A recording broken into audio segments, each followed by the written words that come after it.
As a future custom broker, model of communication is very important to us. Like, why?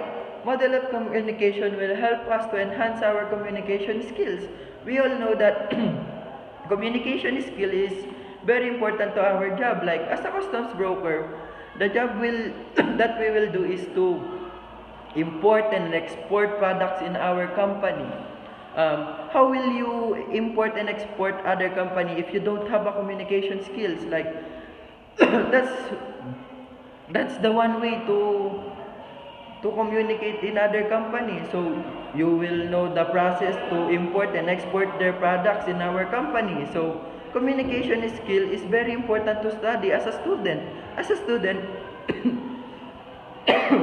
as a student of BSCA, I want to improve my communication skill for be able to use in my job in the future.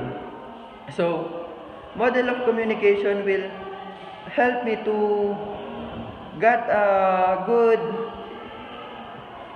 good communication in our company. So I will be able to promote like that. So I will get a high paid job.